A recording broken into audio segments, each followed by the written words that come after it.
Hello, and welcome back to the spookiest season of the year, ARKTOBER 2025. My name is Noah. I am one half of the blood-sucking Blanchard brothers. Gavin is also not here yet once again this evening, so I have been forced once again to call upon my fellow children of the night to join me once again from all corners of the ARKTOBER universe. Please welcome the Spooktacular Baron Williams. Hello. This slash the spectacularly slasherific Alexander Mayfield, also known to our audience as Sunshine Mayfield. Always a pleasure. I feel like you gotta take on a different persona during October. You know, Sunshine just feels a little antithetical to the M- whole horror genre. Well, the reality is, I just mo- got to mo- cover my ass when y'all say some out of pocket stuff so that my real name's not attached to yeah, it. So, yeah, exactly. Moonlight You're, Mayfield. Yeah, yeah, there you ooh, I go. love it. Love it. sounds like a baseball player from Field of Dreams. Um, and finally, for now, we should have some more guests joining us, but returning once again from our 25 for 25 October Spectacular. Uh, I don't want to be mean because he's not here. I was gonna say my favorite cousin, one of my favorite cousins, Mr. Patrick J. Blanchard joins us once again. One half of the brothers Blanchard. Say hello, Patrick. Hey, it's great to be here. And it is nice to know that I am one of the favorites. I can drop the S at the end Sure, sure. until such time as he's around, and then he can be the favorite. I love you, Patrick, and thank you for being here once again. We're here to just do a nice little casual.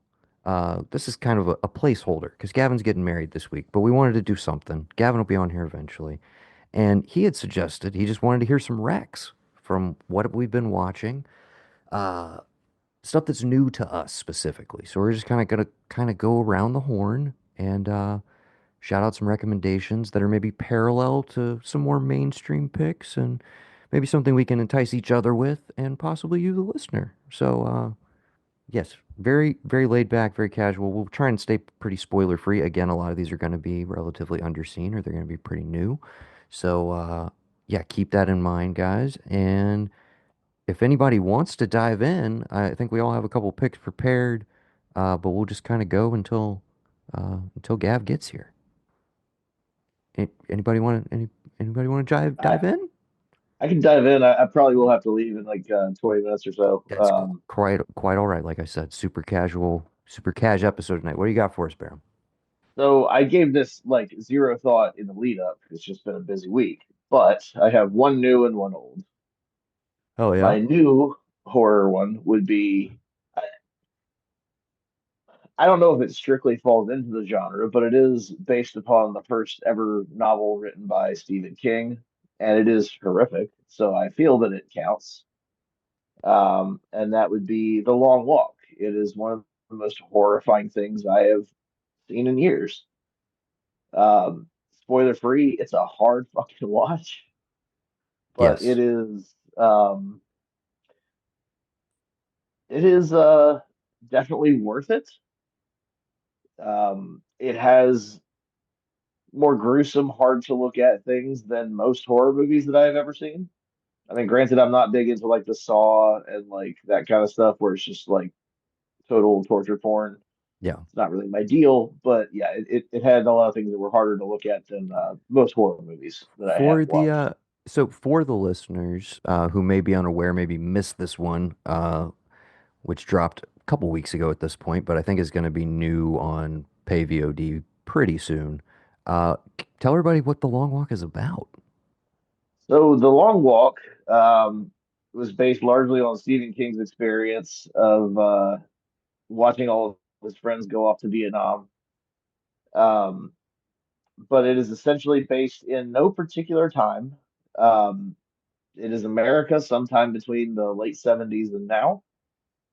Um, there is an event that happens annually wherein there is an optional draft. It is technically optional to enter it. However, they make it very clear that no one knows anybody who didn't enter it because The country is impoverished after some kind of a war.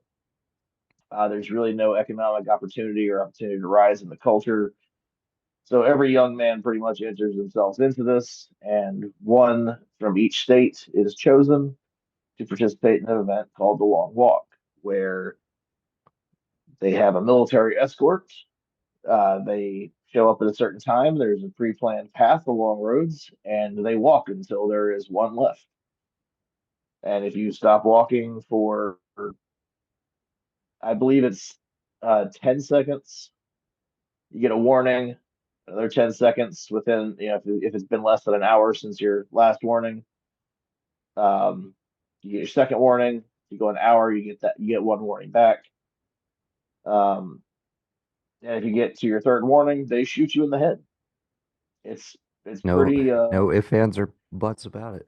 it would be a straight up horror movie if it was set as like some crazy person captured people and forced them to do this, but the fact that it's the only thing that makes it not feel quite so much like a traditional horror movie is just that it's set in a very grounded and realistic place.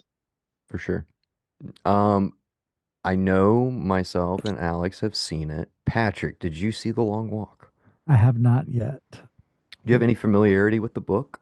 I know you're a bit Uh, of a King aficionado. I have no familiarity with it. I've not. It's one of the few that I haven't read. It's not under his name. He wrote Yeah. it under, or it's published under a It's a pseudonym. Bachman. Yeah. Yeah, We got a So Bachman.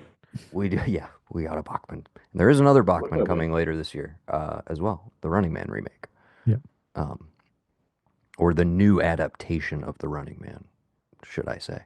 Uh, But yeah, I mean, I'm right there with you, and going along the lines of what Mayfield often says, anything can be a horror movie. The Long Walk is 100% a horror movie. It It's absolutely also is. one of the best movies of the year, and we will definitely be talking in much more depth about it on our year-end list. I can say Like that unequivocally right now.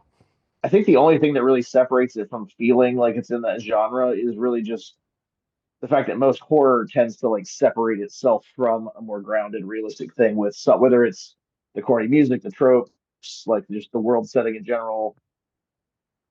But I mean, it hits all of the notes. Like I said, if you had a weird guy in a mask kidnap a bunch of people and do the same thing, Yeah, there'd be no argument over that. So felt absolutely. it was appropriate. Well, I think, yeah, we definitely second that recommendation. It's still playing in a handful of theaters, but like I said, you're probably more likely to catch it on pay VOD soon. Do we know where it will be end up free streaming? What studio is that? No idea. I'll look that up in the background. But in the meantime, Patrick and or Alex, either of you want to fire one off? Feel free.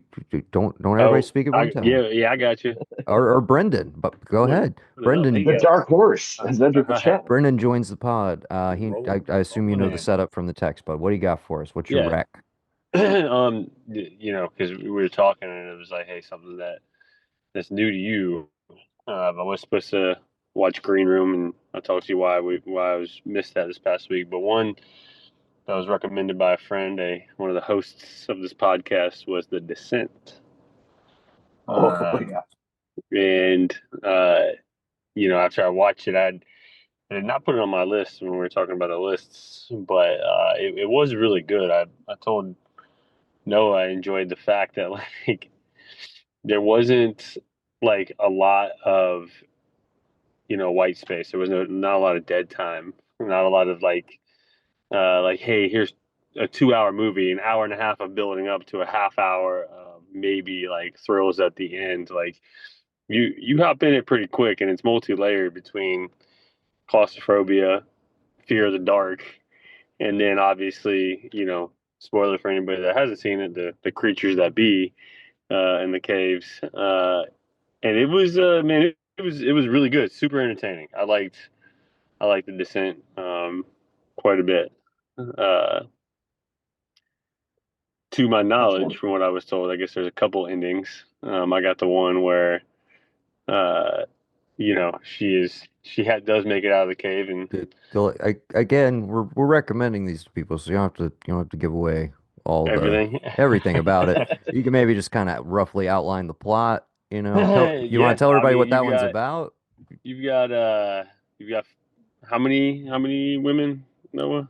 I want to say like 6 or 7. Six. Yeah, I think it's 6 or 7 friends um that go on a spelunking adventure. I guess they go on adventures, annually, and they basically make this pact with each other that the greater the adventure, the better the payoff.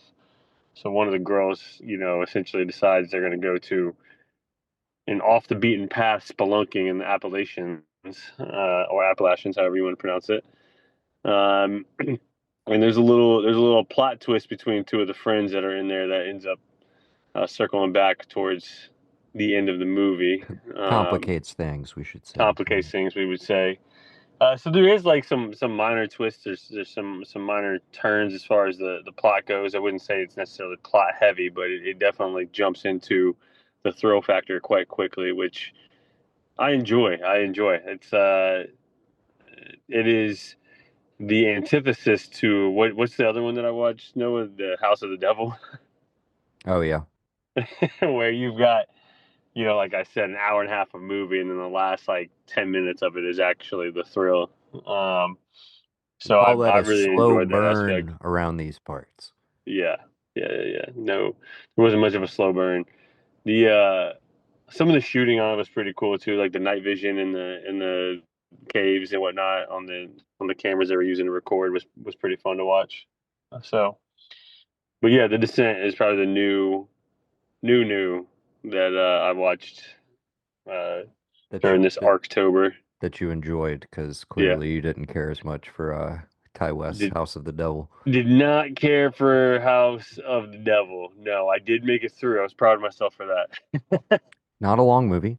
Not a long movie. No, no, Pretty no, short. Pretty short film. no. But when there was like 20 minutes left, and I was like, all right, something gonna happen. Fair enough. Okay. Alex or Patrick, whoever wants to go. Well, Go jump in, Alex. Go ahead. Brendan took us into the woods, so I figured I'd stay there for a little bit. Okay. Uh, this movie came out in 1991. It's got some earthy vibes. It is brutal and morally unflinching, and it follows uh, a lawyer who is trying to prevent oil execs from ripping up indigenous lands and is having trouble getting that to stop legally. And so an indigenous man kidnaps the oil exec, and the lawyer comes along for the ride unbeknownst to him on this brutal kind of journey of like morality.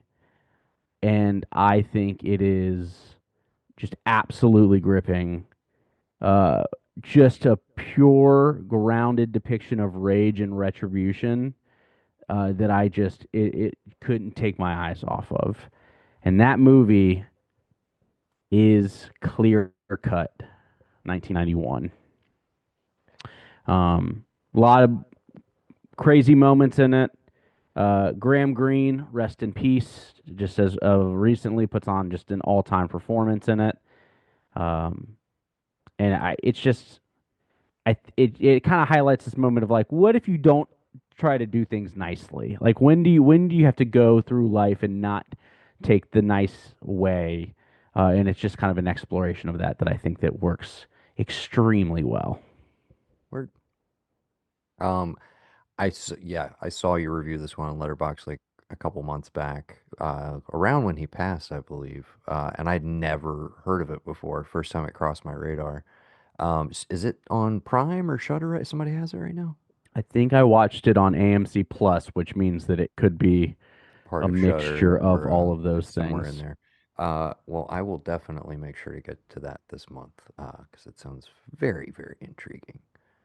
Um, Patrick, would you like to regale us with one of your picks? All right. I like this one so much that sight on one viewing, it made it into my top 25 Okay. last week. It is 2023 humanist vampire seeking consenting suicidal person. Okay. It is a horror comedy, but not like slapsticky horror, although it is slapsticky comedy horror at times. Okay. It is scary. It is bloody. It's coming of age of a young vampire who is seeking a way to exist without harming people, but trying to learn to harm people because her family's like, it is time for you to bite and feed. We can no longer feed you. Your father, because there are raised vampires as well as changed vampires. Okay. Like he can no longer cut your meat and feed you. You've got to get out there on your own. It's heartwarming, it's heartbreaking. If you like coming of age movies, this hits on all thrusters of the weird loner who is finding that he wants to live instead of die, the weird outsider girl who is trying to come into her own, the family you make, the family you find. Uh, the only drawback for people may be it is in French, so it's a subtitle movie, but it's out of Quebec. Uh, it's got this weird kind of Canadian vibe to it, like a lot of Canadian films do. Like it is. You're giving me so many segues. I was gonna go with one earlier, and Oh, now I got a okay. whole other one. But no, dude, no. I just want to let our listeners know you can watch this on Mubi right now as well as AMC Plus, which I will be doing very soon. Yeah, I saw this on your list and it was pretty high too, right? Yeah, it was number 8. Yeah, quite the impression.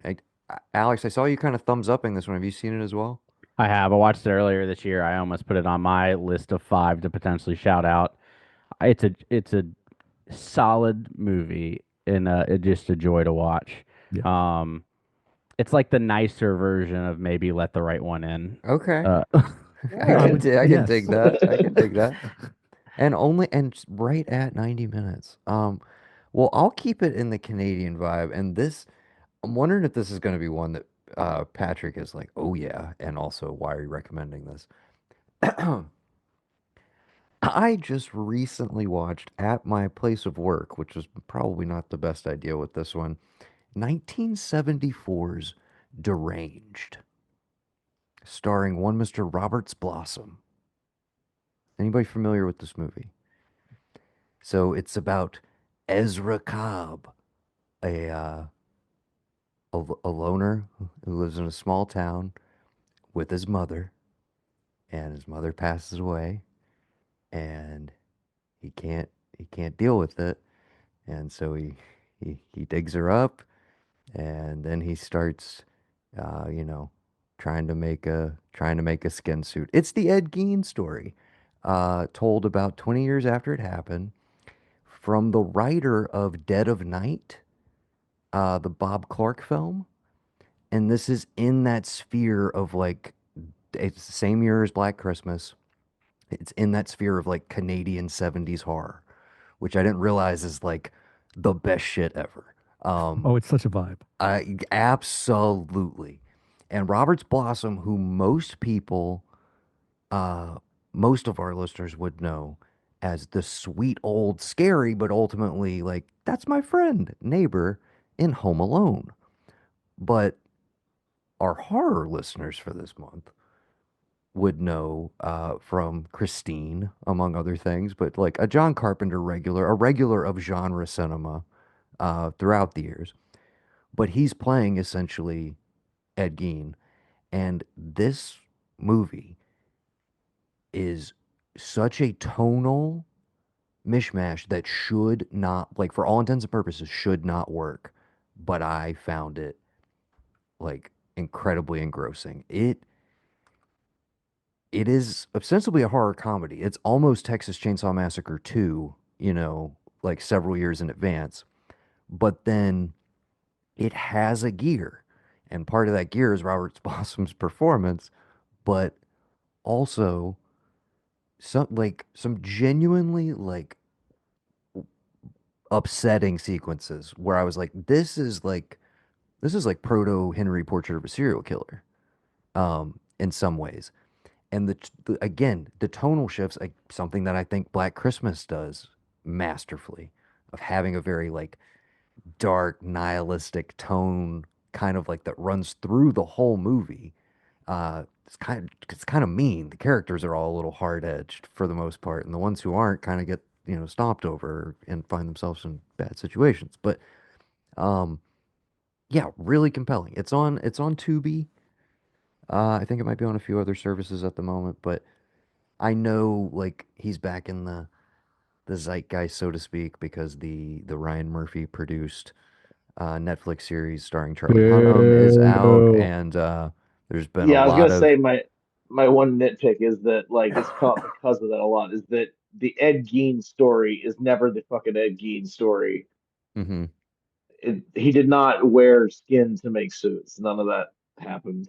It's all very much exaggerated, but it spawned a lot of horror That's what I was movies. gonna say. Is Deranged is oddly like, while being a fictional adaptation of it, is also very close to the actual events and does not, to me, while it has this comedic tone or whatever, doesn't go into like too terribly much exaggeration of the events.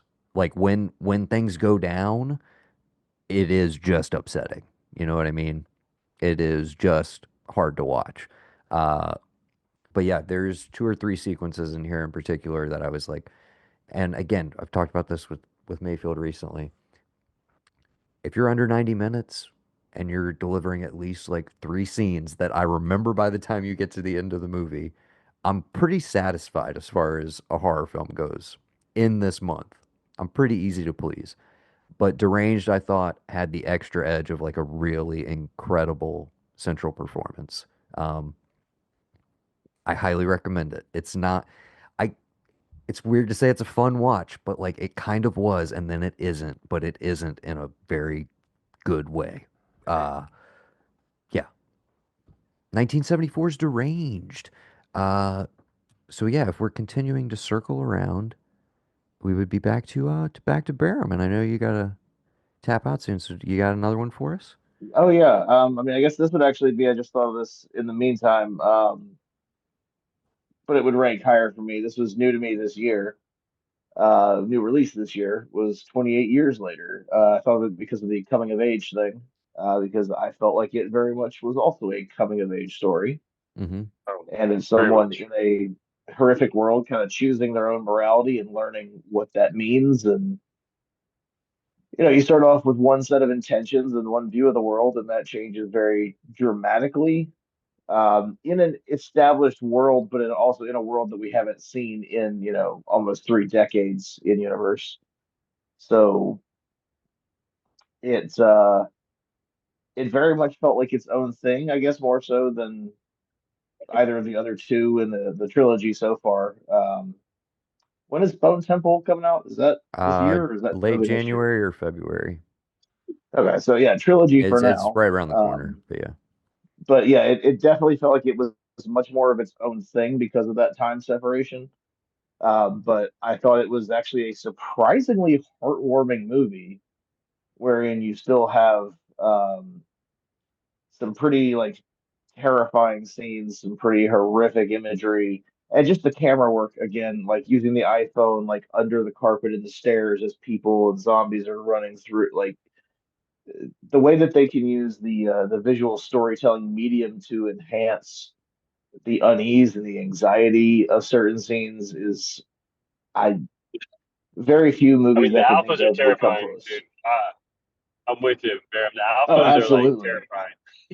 When he's Yeah, like running I mean, across that causeway, dude, and and that's he the thing was like, too. I You was hit like, the oh, trilogy, go. they bring in new elements that all worked very well, and I mean, it really like it is upsetting. It's heart racing, but they also do that with the caveat of you have it makes you kind of think about them as more than just these, mindless, terrifying enemies.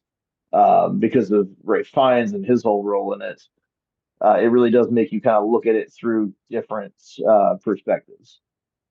So I thought that was Uh, a really interesting way to approach something like that. But I thought it worked 100%. Absolutely loved it. Yeah. Patrick, Alex, hard take here. You might want to put some earmuffs on, but if I had to rank them, I'm going years, weeks, days. Years was awesome for me. Loved years. I Years, liked weeks, all days three of is them. wild, dude. Years, I, weeks, I I know, would days is go wild. I would go but days, it is years, true. weeks, but I love them all. Like I think weeks is the most fun to me. Like it's the most Weeks kind of is so cool. it's like it's just Weeks. it's fun. There's not like the stakes don't feel like quite. Yeah, the other I two don't know. movies are not fun at all. No, I would Oh, agree. I don't know, dude. I would agree with I Weeks because being very it, fun. maybe because but you're yeah, I would go distant days, from it. years, weeks.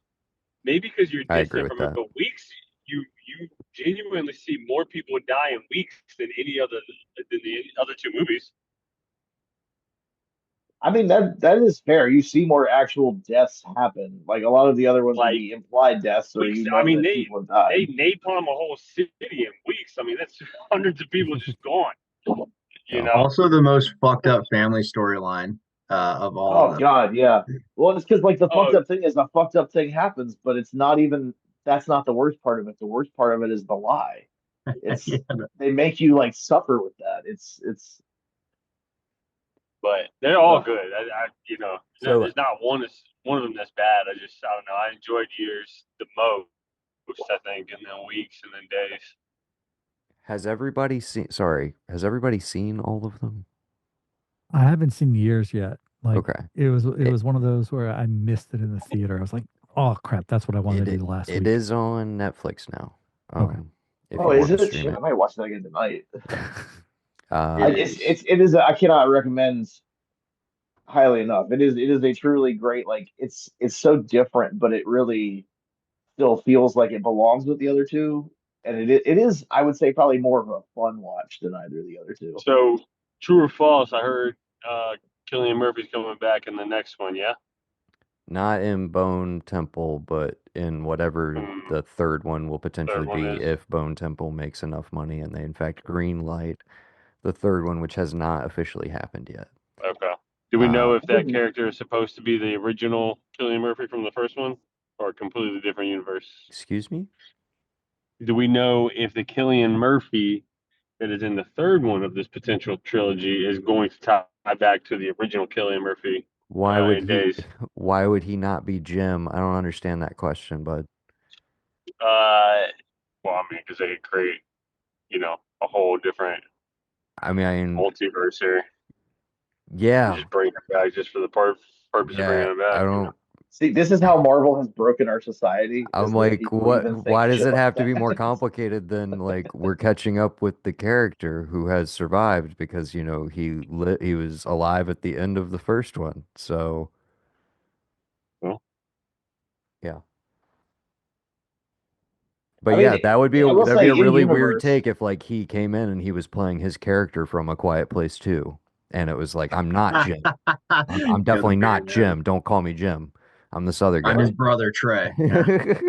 it would make sense though in universe without anything like major spoilery. Like we know that people aren't allowed on or off Great Britain. Like I Right. don't feel like that's a major spoiler of any kind. And if he survived, he probably would still be in Great Britain. Yeah, they're all. I mean, Lot of full frontal male nudity and 28 years later. gotta. Followed up Yeah, by some of the all-time greatest kills in Oh any of the yeah. three movies.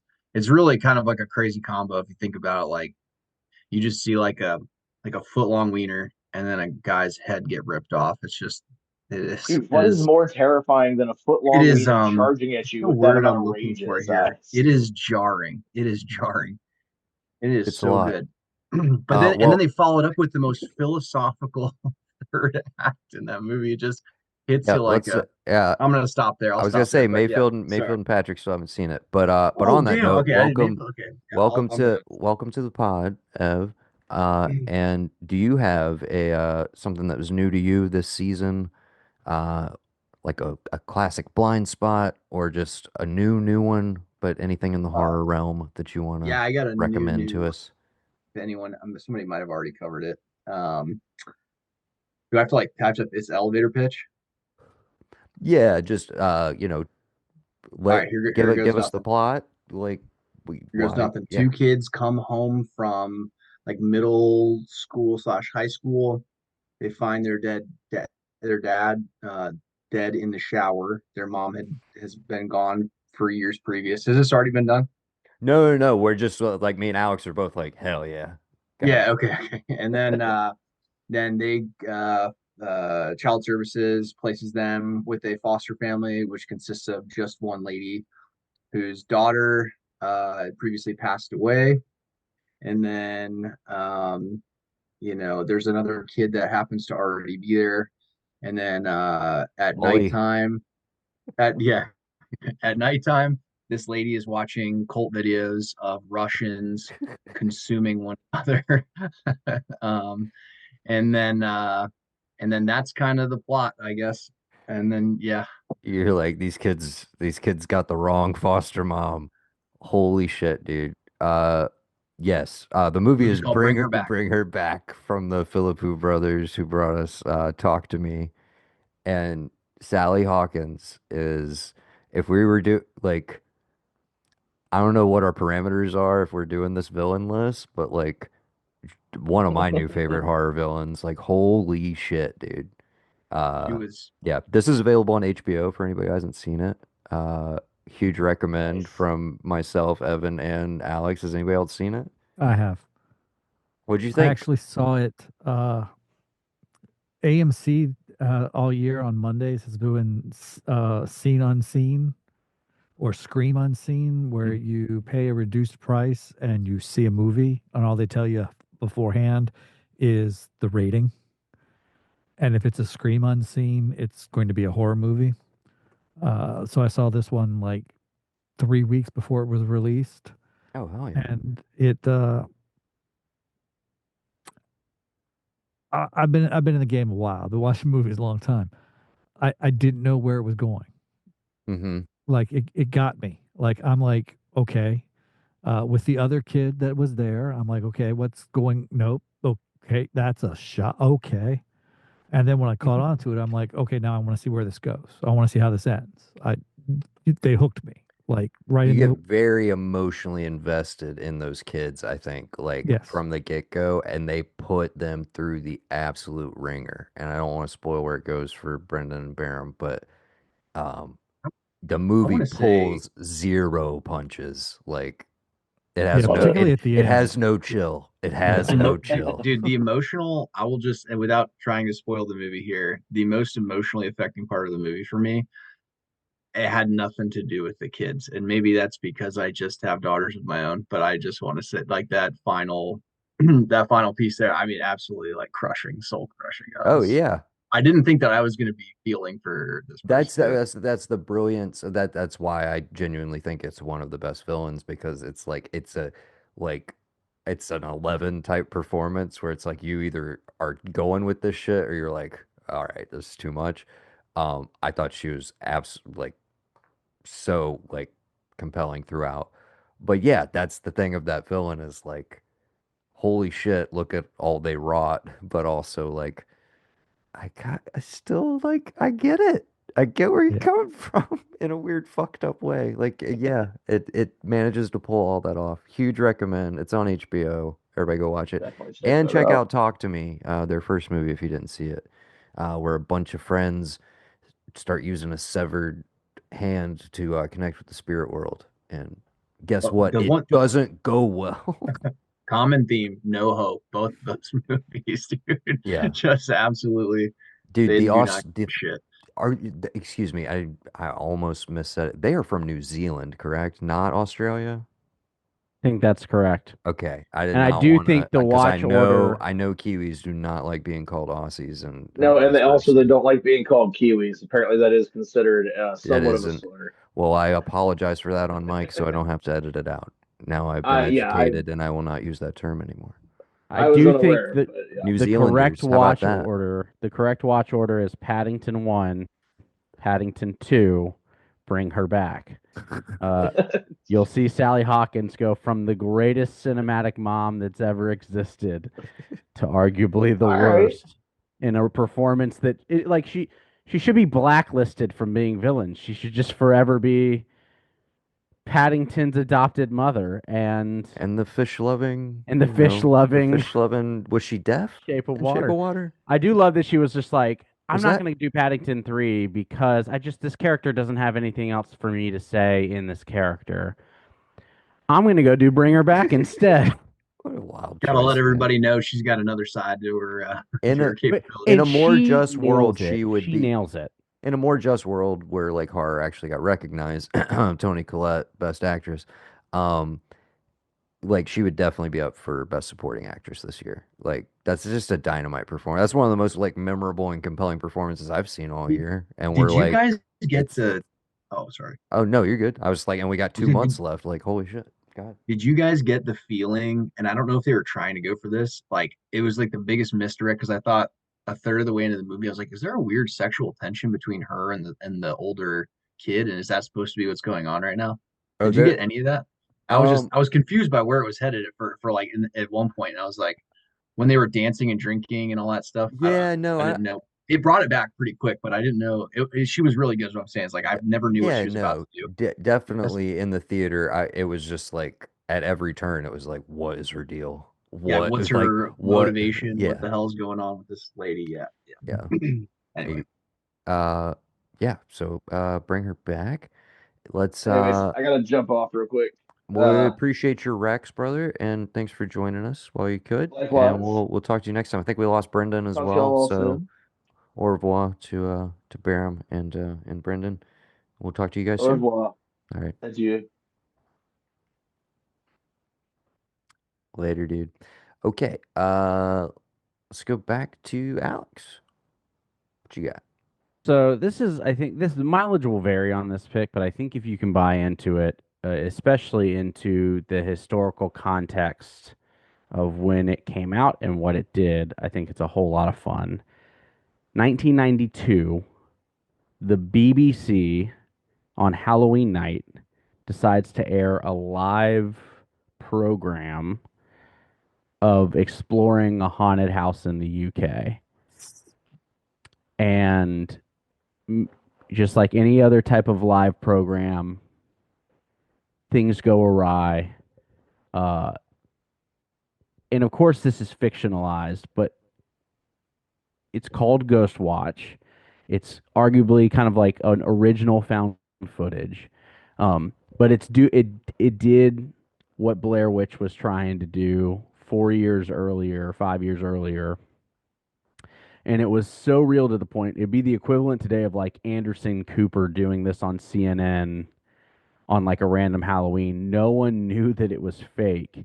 And so you're getting just like thousands of people calling into the BBC, blowing up their phone lines because over the course of the show, they're putting up their real number for people to call in and share their stories.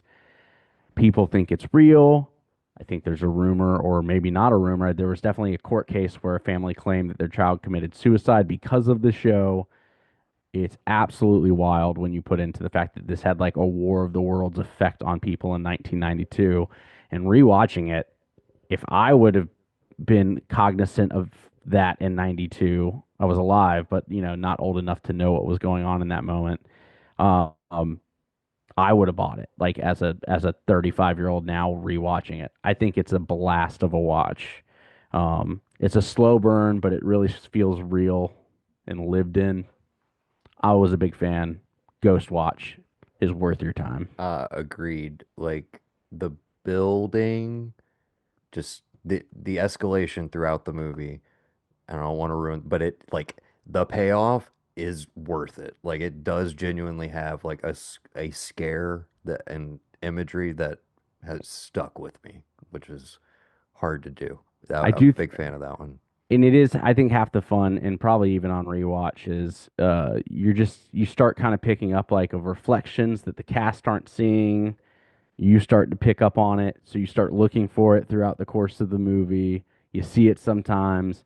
I just think it was a very fun watch with a very tragic reality behind it on the back end. But Yes. Uh, yeah.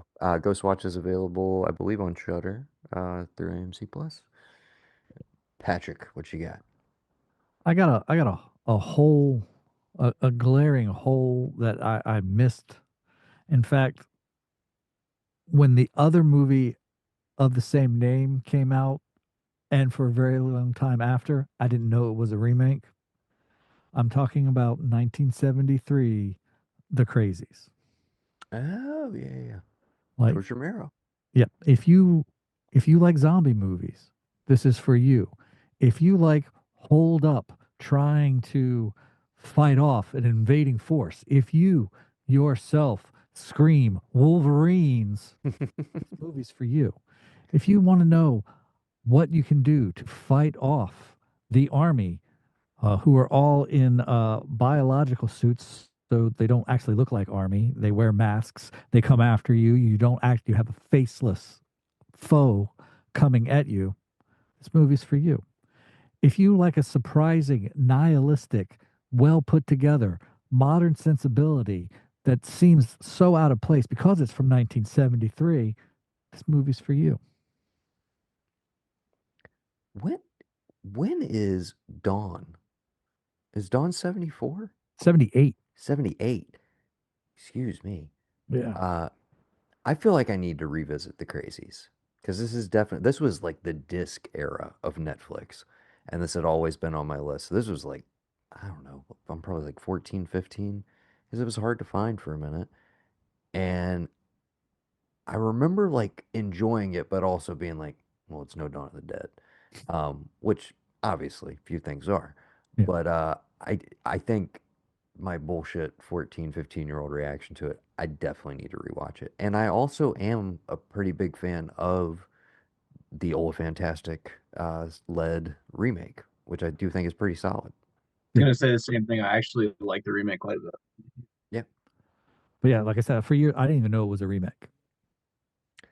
Like this was a Yeah, and whole. what a weird one to mine, before they got to a bunch of other movies Yeah. from that era of all the ones to pick. But yeah, again, I still think that's the move is you take one that's like, a solid B, B plus from whenever it came out, but not something that is like regarded as like hallowed ground that you don't dare step on. So, Yeah. Like that's the problem with Dawn of the Dead versus Dawn of the Dead. yeah, absolutely. Even though, arguably for what it is and what it was at the time, really good remake. Yes. Uh, so back to me. Hold on. Pulling up my letterbox list. I'm gonna butcher how I say this one regardless, but from 1967, Viv or Yiv, VIY. Okay, 67. This is a Russian uh folklore, vaguely horror comedy, if we're being honest. Very interesting tone on this one, but basic plot. A young priest is ordered to preside over the wake of a witch in the church of a remote village. This means spending 3 nights alone with the corpse, with only his faith to protect him. So basically, this drunk young monk is out gallivanting with his fellow monks, and they come across a little farmhouse. It turns out to be, it's like, it's an old hag. And very early on, it's almost like like fantasy vibes, and very like incredibly shot on these sets. I've actually watched I watched the War and Peace, the Russian War and Peace from this era. That's like 8 hours long or whatever. It's like 4 parts. I watched that last year, and aesthetically, I just love the look of these movies of this era. It's a combination of sets and just like wild color palettes here and there, and again, tonally all over the place. But uh, basically, again, he has to guard over the course of several nights. I don't want to spoil where it goes, but like it's, I'm kind of just enjoying it for the vibes, the look of it, but I'm kind of like, yeah, whatever. I threw it on because it was 76 minutes long. It is definitely one of those, it is all a build up to the last like 5 minutes, dude. And when it like goes full bore for the time, I was just like, these are some of the coolest like makeup effects I've seen. This looks awesome. And it was like the payoff was so grand that I was like, I don't even care, dude. It was great. It's worth the journey. You may be sitting there again, you may be sitting there. It's only 76 minutes long, feeling like it's a slog, but just stick with it. There is a payoff. And it's just gorgeous to look at. Really interesting looking movie. Uh, it's available on Tubi. Check it out. Viv, again, V. VIY. V. V. V. But Yeah, yeah, yeah. I had a really good time with it. You've been crushing some Tubi. Dude, it's also it's easy to access at my work where I don't have Is it like access to like any it's other. like less expensive to rent on TV? Everybody loves TV. I Uh, It's never. free. no, You just got to Tubi's deal with Tubi's commercials. completely free. You just gotta be okay with watching some ads. But dude, their library, particularly for horror, Yeah. but just for everything and just like hard to find shit, dude. Like movies you've never ever heard of from the 60s, 70s, 80s, and 90s. And then, I mean, there's a lot of shit on there, obviously, like terrible stuff, but just the library is insane. It's absolutely insane. You know how when you used to buy physical media and you'd go buy like a 5 movie set for $5 at Walmart, but you only Yeah, bought it for Night of the Living Dead? The other right. 4 movies are all on Tubi. Oh, So perfect. Yeah, like Perfect. all of that shit is on there, but it's right there alongside. Like you can watch Paul Thomas Anderson's The Master on there right now if you want to. with Like, commercials, the way it was What intended. yeah, exactly, the way it was intended. Absolutely. I want to know, I want to know about. So, Patrick, what was this thing that you were talking about where you can watch pre theater release stuff on AMC? I have the AMC account, but I have never, and I think I even have Shutter access and all that stuff, but I have never seen that. Like it showed up in one of my reels at the beginning of the year. They're doing this thing in theaters to try to get people to come back to the theaters. Yeah. And it is I don't know where. Like I'll go to my AMC theaters literally across the street, so I'll go to the AMC linhaven.com and I'll see it. It pops up in my feed all the time when it happens, and it's a reduced rate, but you don't know what it is. Like I think when I bought it, uh, it was a 750 ticket Oh, versus that's the cool. normal 13. Oh, so this is not like a streaming at home thing. I misunderstood that then. No. I guess so you're actually like going to the theater, but you're rolling the dice on what you're actually going to see. Yeah, Oh, that's kind of cool though. I was still do that. yeah. It, I it think. Go Oh, ahead. sorry. I was gonna say my biggest drawback I think now is when you like try to watch a movie is you go and you look at what's its letterbox score, what's Rotten Tomatoes, what's IMDb, and it like sometimes that keeps me from seeing things that I think that maybe I would actually enjoy if I just watched them and gave it a shot. Absolutely. Yeah. So rolling the dice is kind of fun, I think. That's what I've been kind of trying to do more of this year.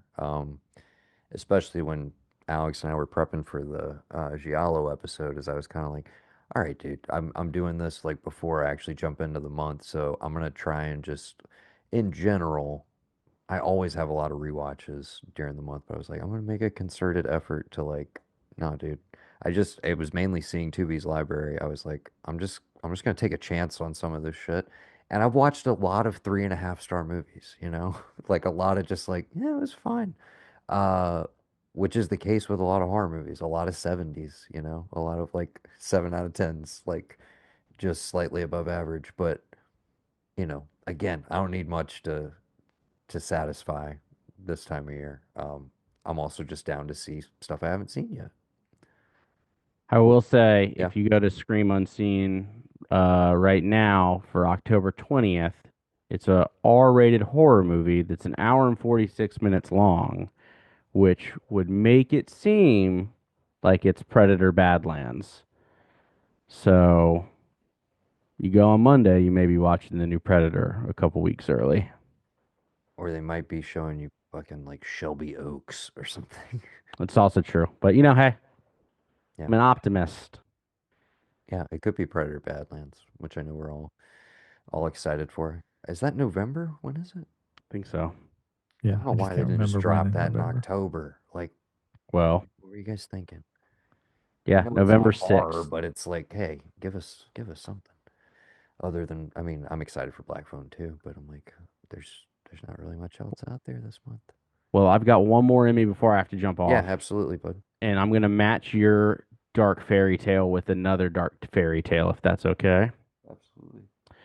Um, kind of a new one.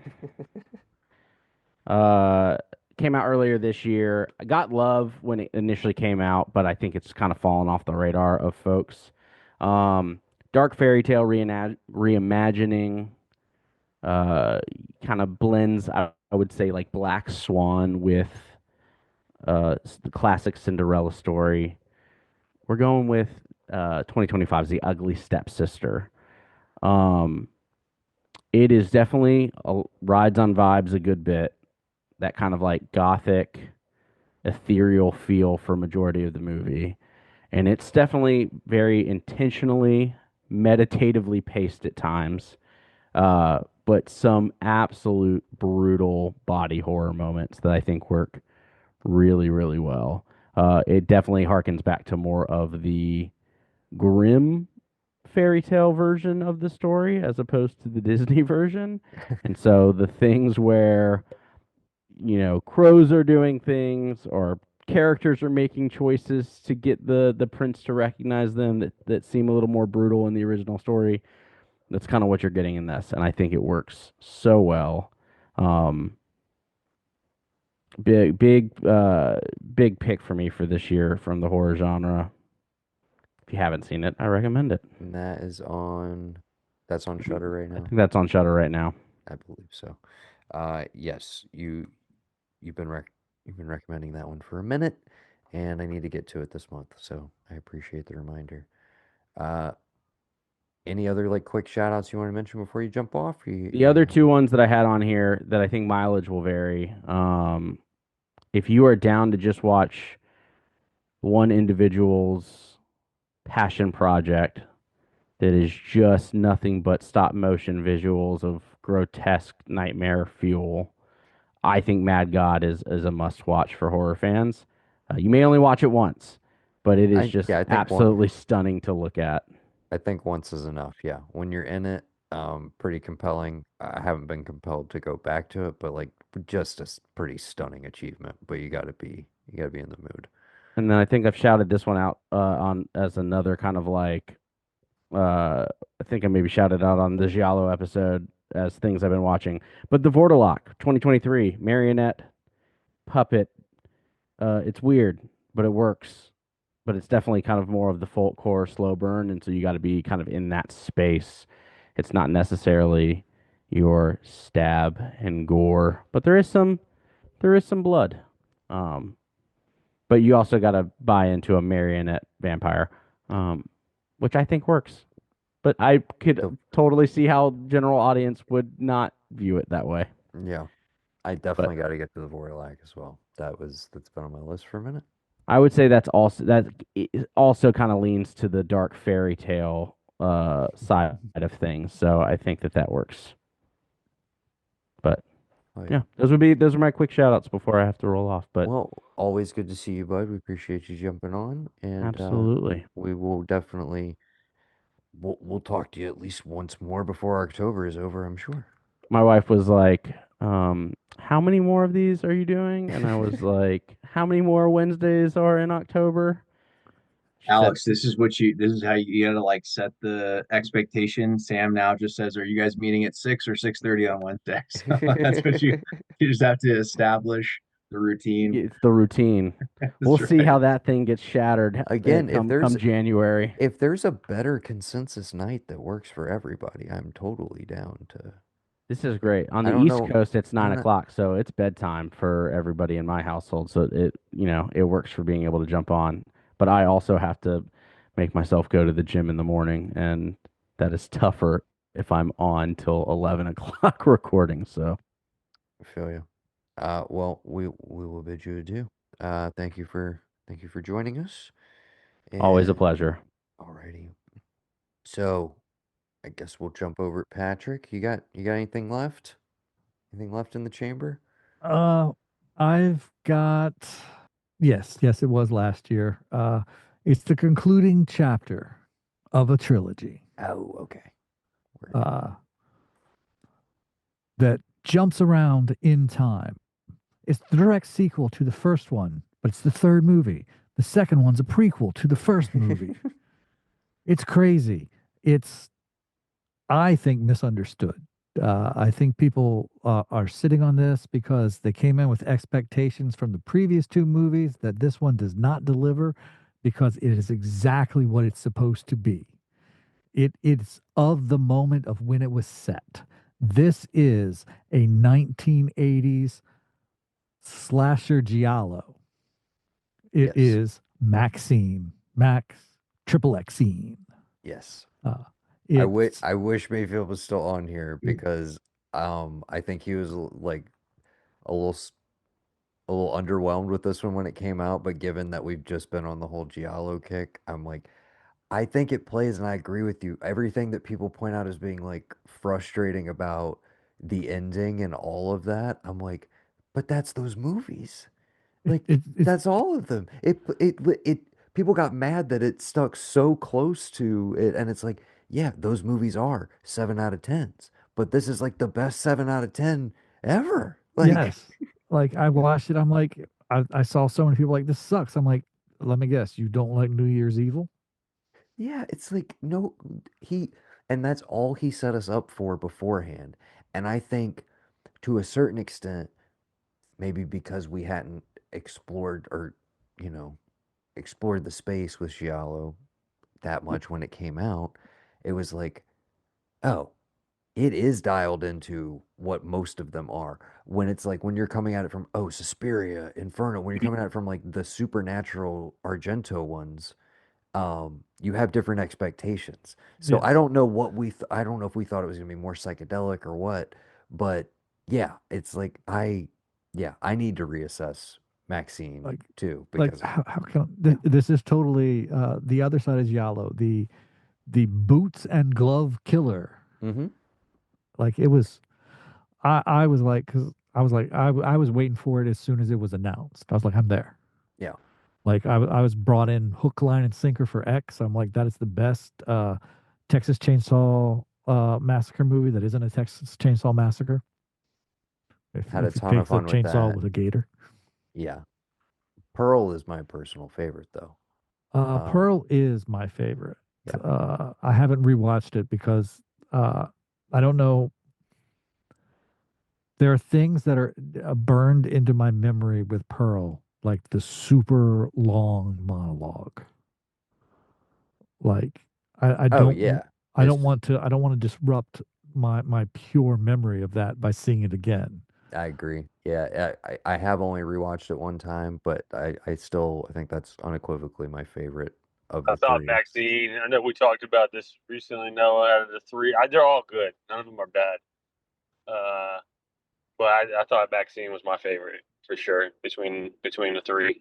Well, as much as it's not a showcase for her in the way that Pearl is, the thing Yeah, it does have is that Kevin Bacon performance it's great. is so much fun. It's great. So much fun. It's Yeah. great. Uh, again, that as a trilogy is just so the movie's just a good time. All I mean, I know it's weird again to say that that's a good time, but it is like all three of them are just a blast. Yeah. You're not gonna get I into mean, any one of them and not be like, okay, this was good. But Maxine just, I don't know, it did it for me. yeah, Pearl's not going to be everybody's cup of No, tea. you said that because I think I watched it for the first time. I think, and it was your second time, if I remember correctly. Yeah. Uh, and you were like, all right, dude, like it's not gonna be for everybody. Yeah, Uh, but it was good. It was really good. that yep, that was on my 25 list. Did not I'm glad we've shouted him out because I don't think any Ty West movies ended up making that list. So, yeah, the whole trilogy I'm a big fan of. Yeah. Uh Ev, you got you got another It's new to something you? I've watched. What's my time frame? Like what? Like Oh, just well, in general, we were just saying if you've been watching anything like during the spooky season, but it doesn't have to specifically have been like recently. Just if there's anything that's like a big like horror blind spot that you caught up on, or something that's relatively new to you, just broadly speaking, or something like literally new, as in like came out this year.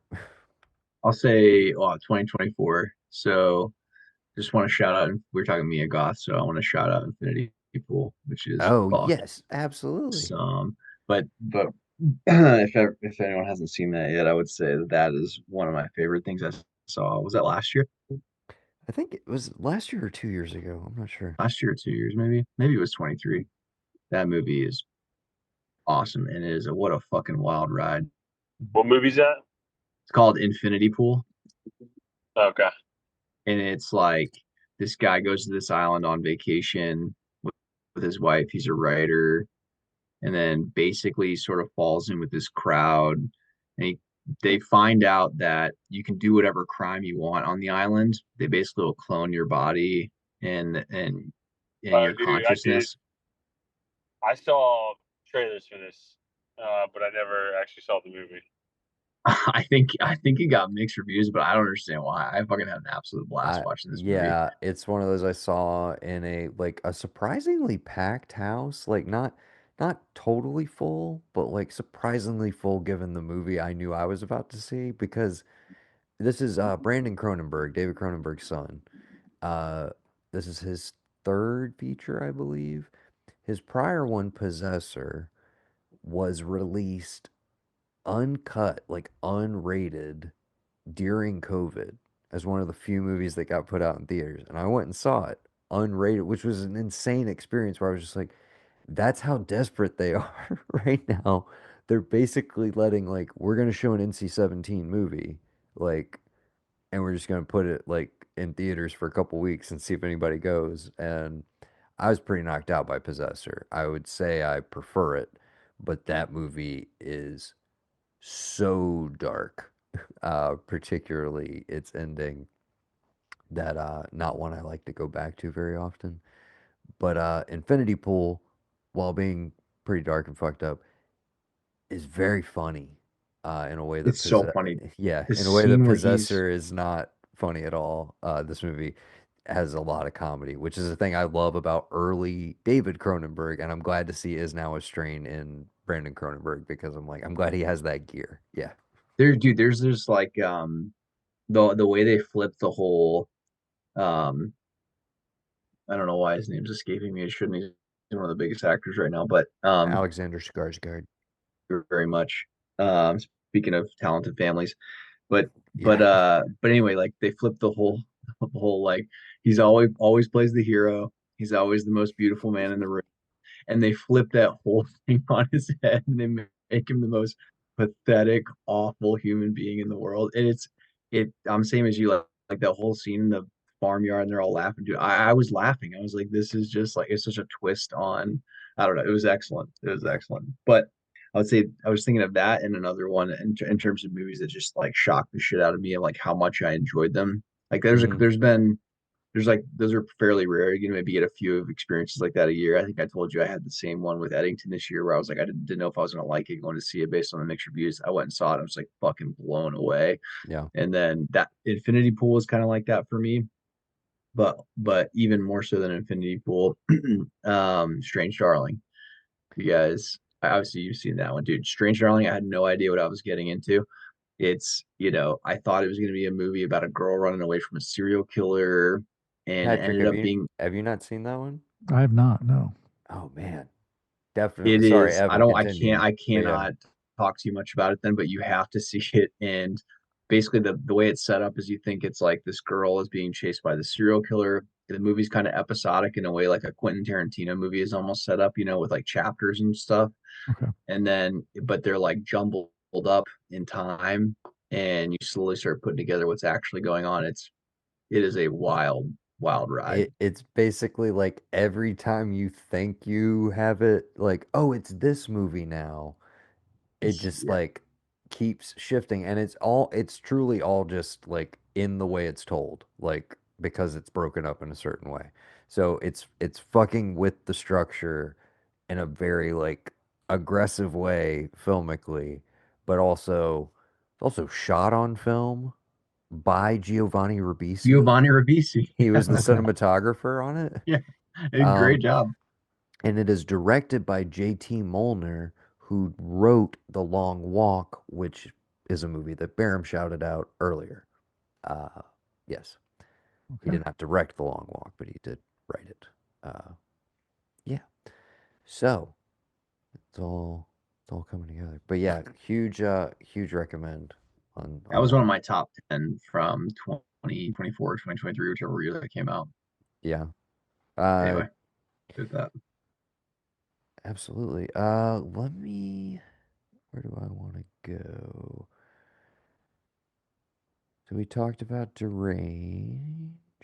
Oh, okay. My last like this is my favorite new thing that I discovered.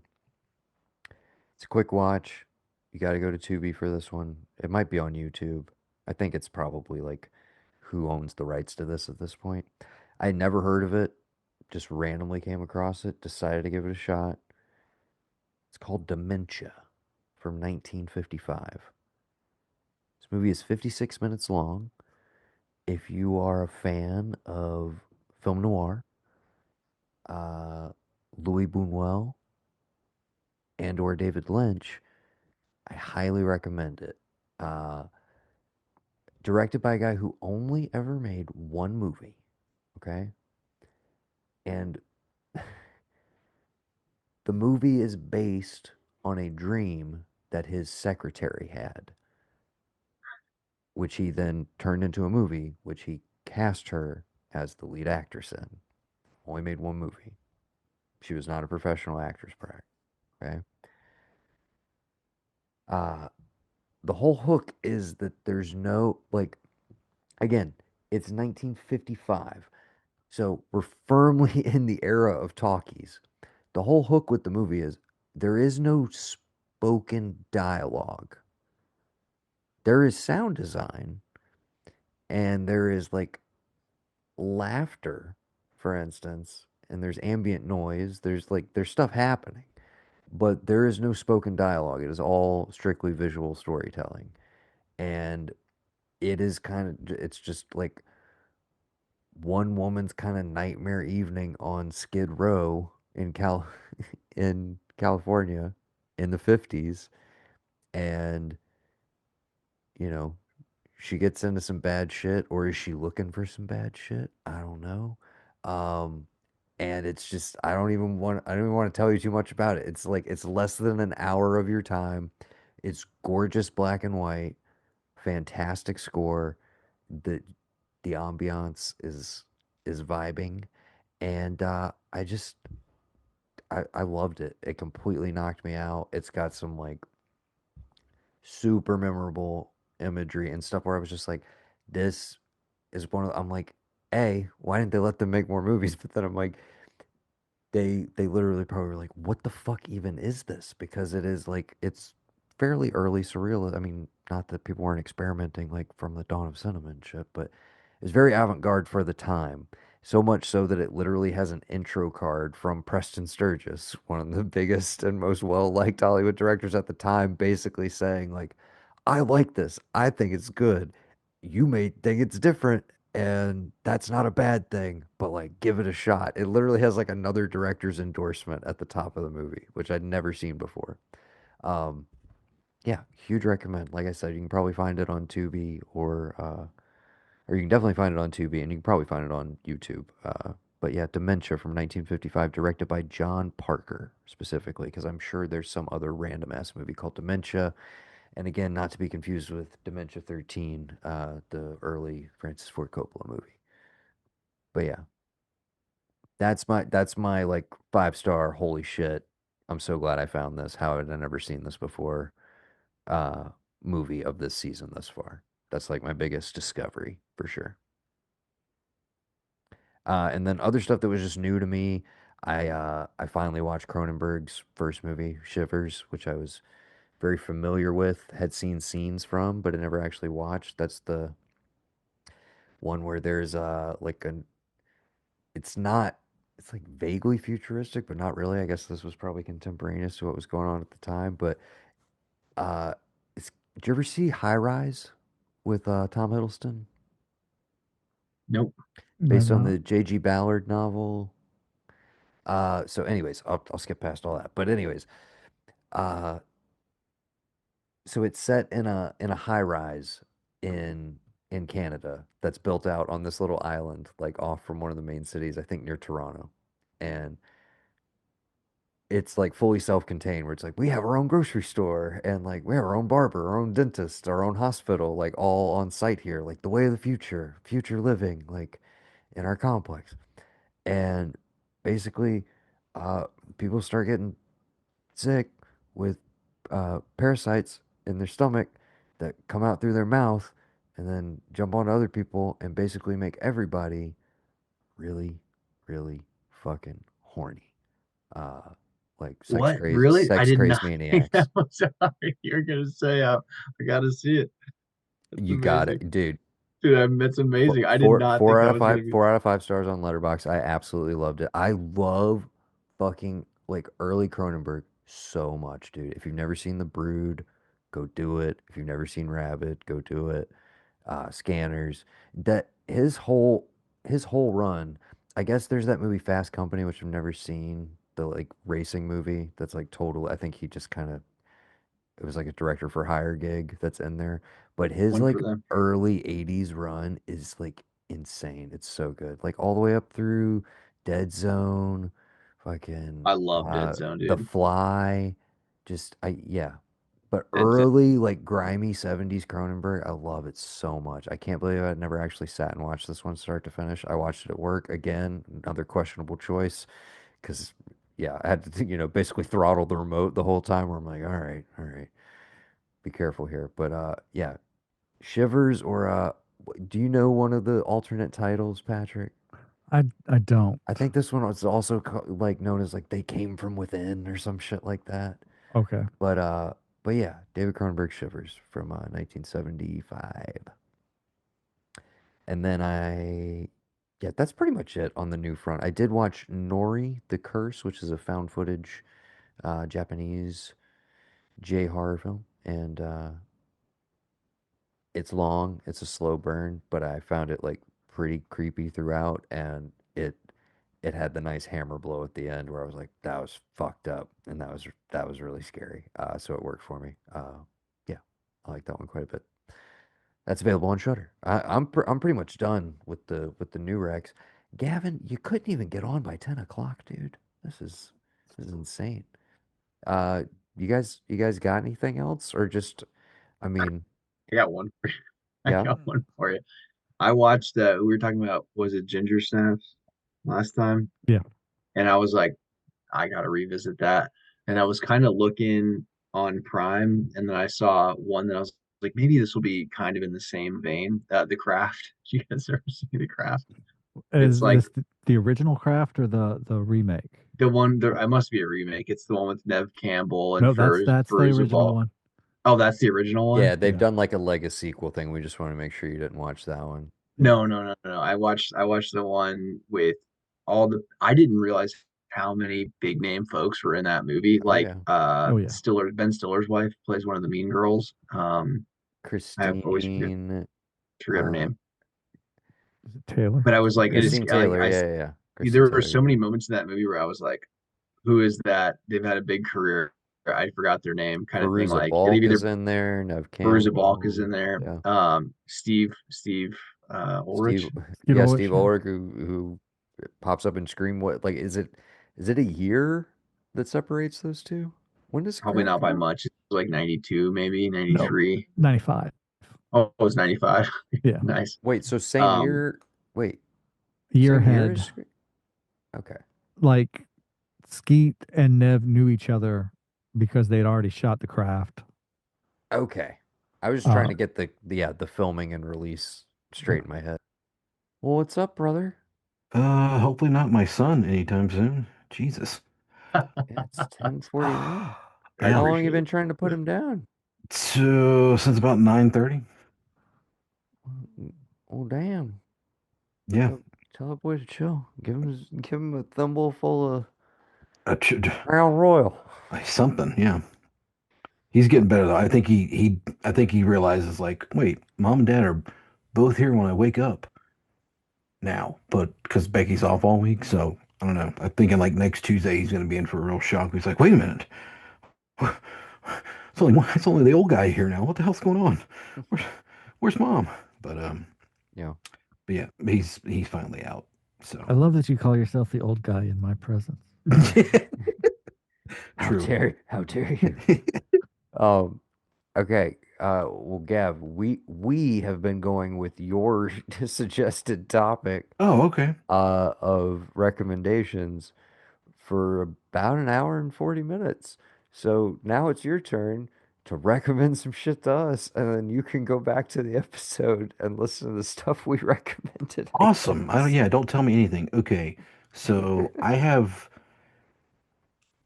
three I can go with, but I'll go if we want to just keep it short, I'll do my biggest one, which um Hey, you can, dude, the floor is yours. okay. You don't have to rush. Take it. So the first thing I'm going to recommend that I saw, it's brand new to me, obviously. Um, it's called The Whisperer in Darkness. Has anybody seen it? No, sir. No? Okay. I've Oh, read the short story. oh. Right. So obviously, short story, we're talking about H.P. Lovecraft. And this came out in 2011, and I believe there's like a historical society just for his work that they produce films. Yes.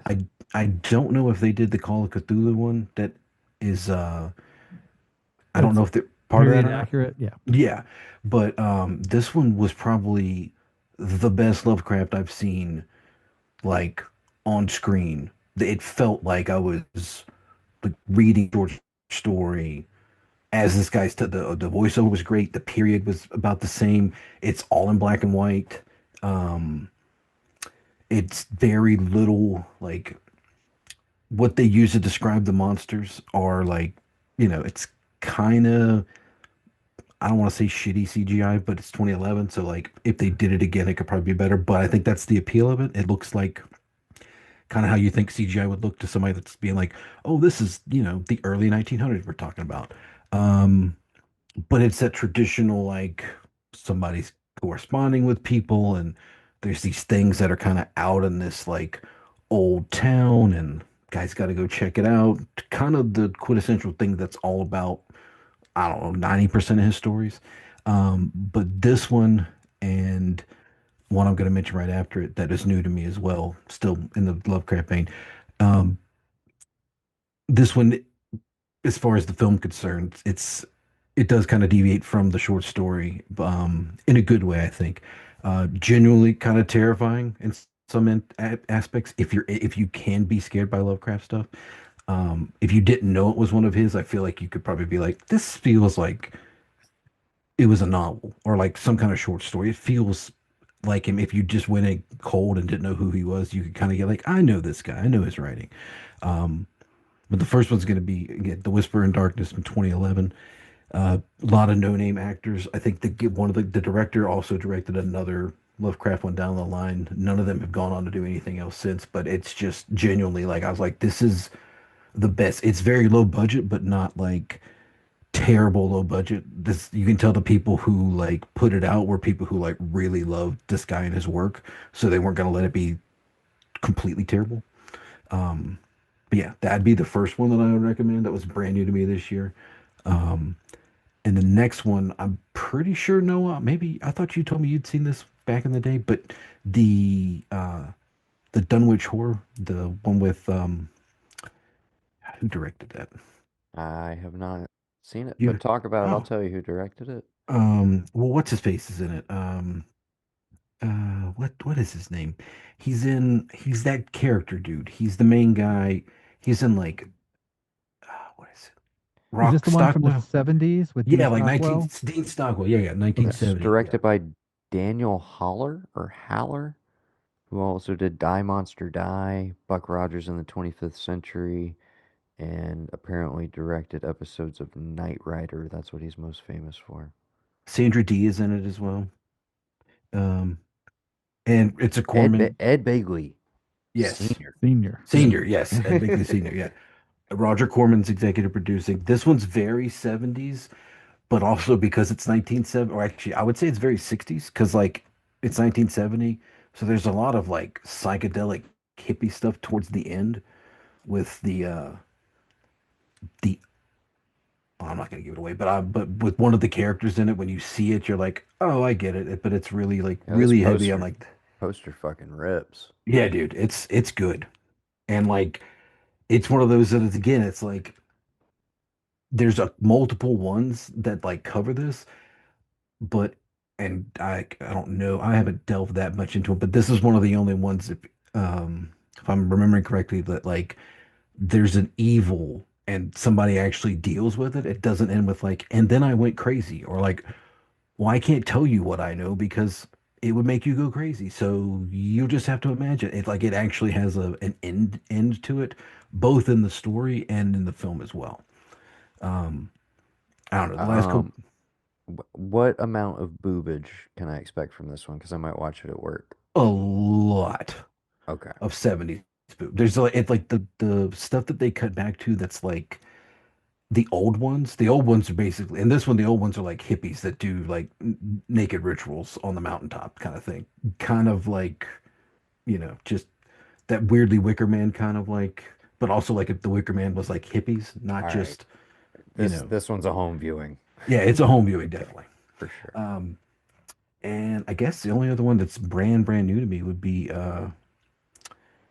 that Talk to Me movie. That was pretty good. You've seen that, right? Yeah, we talked about bring her back That was the only, at yeah, I was gonna length. watch it. You haven't watched it yet? I need, yeah, well, Well, I was gonna watch that when I was like, wait a minute, this one, okay, Talk to Me came out first, so I watched Talk to Me. I was gonna watch Bring Her Back, and then Maverick woke up, so I was like, all right, well, I got to turn it back to something more right. Halloween friendly for him. Yeah, we all vouch for that one. Uh, but yeah, we don't want to spoil anything for you. Definitely. Nope. Okay. But yeah, I like the device and Talk to Me. That was pretty neat. Like I've always just like when you give me something that's like, okay, you gotta say is when you set rules and then you right. start to naturally question like, okay, well if this, then that, right? And then Hmm. they actually pay off those thoughts that you're Right. having in your Hmm. head, always very And, satisfying. and also the device of like, well, just don't fucking do it. Don't say his name 5 times. You know, Right. don't play with the box. Just let the box be, and you don't have any problems. Same Yeah. thing with this. Just don't talk to it. Don't hold its hand. That's fine. Mhm. So I like those again where you set rules up and then like you immediately start playing with them and you're Yeah. like, oh, all right, well, One interesting thing I will say with Bring Her Back is part of it is that the rules are kind of obscure and unknown to us, the hmm, audience, in a way that I think ends up being, and they're more vague and amorphous, where it's like we kind of think we know what's going on, right, but nothing's like wholly like ever. They never sit you down and they're like, okay, so it's exactly like this, and this has to happen. You're just kind of like you're No picking it up exposition at all. as it's going along. Yeah, mm, and it's not one of those things where it's like, hey, we're gonna explain it much in the way that again, this is not a spoiler, but like weapons, what I one of the things we love about it, I think broadly across the board is like it doesn't over explain itself. right. It just is, it decides it is this thing and it's like, all right, either deal with the fact that it's this thing or like, be upset about it. But I think most people are like, it's cool. I'm gonna roll with it. Yeah. Here's the Anyways, buy-in. Either you buy yes. in or you don't. Yeah. That's pretty, I mean, and that's pretty much that's horror movies in a nutshell, right? Well, did Uh you see the Smile movies, Smile and Smile 2? I have not seen them yet. They're on my We're list. Yeah, worth talking about, I think, in as much as Small like Two is probably better than Small. they What do you guys think? Yeah, people I like 2, but I forgot the whole premise and mhm. the way they try and set it up in the opening is like I was like, what if there's something about as why are they doing this? And then it clicked. I was like, oh, you gotta do the whole like, as yeah. Letterbox calls it, shit follows. Mm-hmm. In that it's kind of dumb it follows. Like it if we're Yeah. being real, like the setup, yeah, so shit follows. But I do want to I see more of Jack's kid. I think that kid could be in a lot more stuff if he wanted to. I think I mean, he was all yeah, right. I like what I've I'd like seen to see so more of far. him. Yeah. I think I enjoyed, I will say, both of those movies way more than I thought I was going to. I was super Yeah. resistant to both That's of it. them. Same. Uh, like it took me forever to watch the first one, and then when I finally did, I was like, you know what? Like I don't like I didn't love it, but like I was able to appreciate just some the filmmaking in it and everything. And then I'll be honest, the the smile creature or whatever at the end of the first one, that's what hooked me where I was like, oh, I didn't know it had like I didn't know it had this gear. And I Right. really enjoyed that. So going into two, I was like, all right, I'm ready to get wild. And I think um it definitely builds to a point where I'm like, I was I was a little more mixed on I'm mixed on both of them. But by the end of two, I was like, I kind of want to see Smile 3, dude. Like where they left Yeah. it, I was like, I kind of need to see 3 cuz holy shit, the implications to your point of like, you know, talk to me. Give when you start, when you give us the rules and then you start fucking with them, it's like the implications. Oh my God. Hmm. Uh so yeah, but yeah, 2 I think on a filmmaking level is way more like, you know, holy shit, like there's some astounding sequences in there. I will say I'd be curious on a rewatch. One of my frustrations was I think some movies do this better than others, but like because we're dealing with a character who like may or may not be losing their that's kind of the anybody who's suffering from the smile thing where it's like they look to everybody else from the outside like they're losing their minds, like they're going crazy. Um they start to play with like what's going on, what's really happening, and what's going on in her head, and Right. what she is doing or she isn't doing. Hmm. And I think there was like kind of like big stretches where it was like I thought we were in reality and then we weren't. And I don't know if all of that shit played for me, but like some of it was like, did that even happen?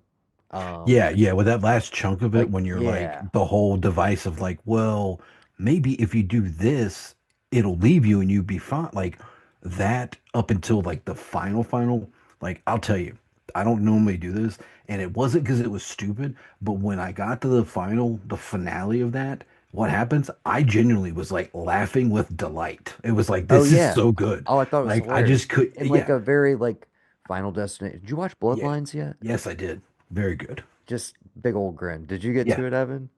I haven't yet. I've been wanting to though. Dude, Dude, it's so good. it's on HBO. I mean, it just Maybe dip. knows what it is so hard. Yes, You a know what I thousand mean? percent. Like it just it came to play. It came to deliver. That's all it does. It's just it's a joy, man. It's like All right. if you like these movies, just get on board. I wish Alex was on here because he shit all over it, and I was just like, dude, you just don't like fun. Like I don't know what to Exactly. tell you. Like It that movie was it just succeeds in all the ways that I Know What You Did Last Summer fails. oh Right. yeah, They that's the a reboot. I was that's a See, I won't perfect even take. touch that one because I I just was so yeah. worried it was gonna destroy. Yeah, hard pass. Please trash it though, Patrick. Like what, It's so trying to be what the original was, but be of the moment as well. hmm Uh There's uh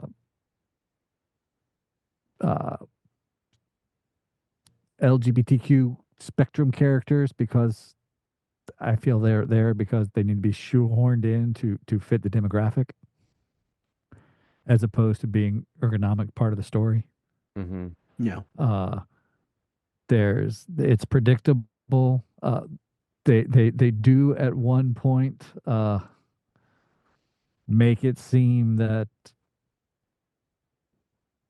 I gave it away to Matthew by saying exactly one sentence, and he was like, "Okay, it makes sense." I'm like, "Yeah, but the time it took to get there just was wasted."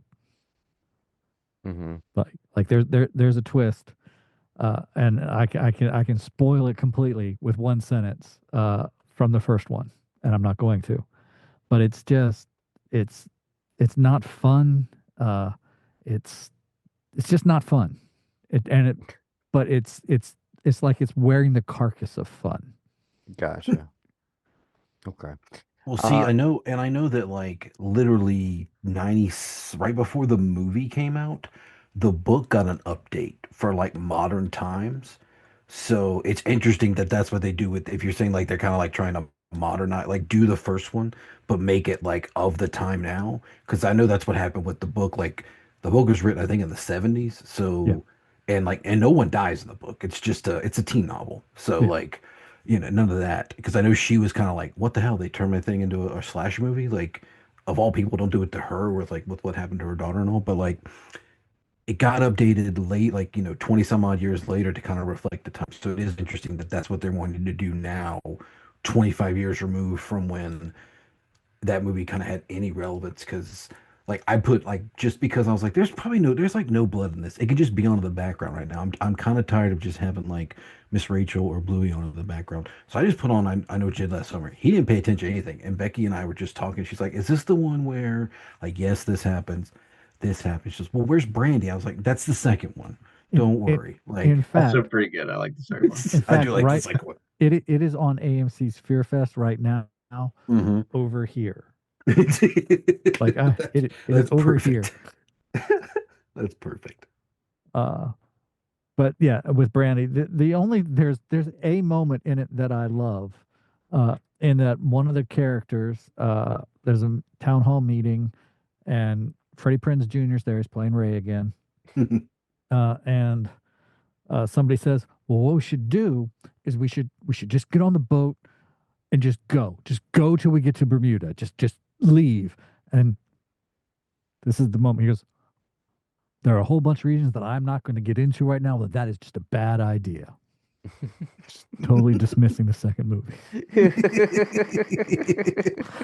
Didn't Oh, make up for the good. rest of it, but I was like highly amused right then. that's funny. That's perfect. That Oh feels man. like that feels like a he improv that on the set on the day. Yep. Here's my like I'm here's the thing. I don't feel very passionate about this franchise at all, but I do just want to say when I rewatched them most recently, I probably said this on mic somewhere. I found the first one um did not like play at all for me. I thought it like was long, drawn out, not scary. Set pieces weren't great.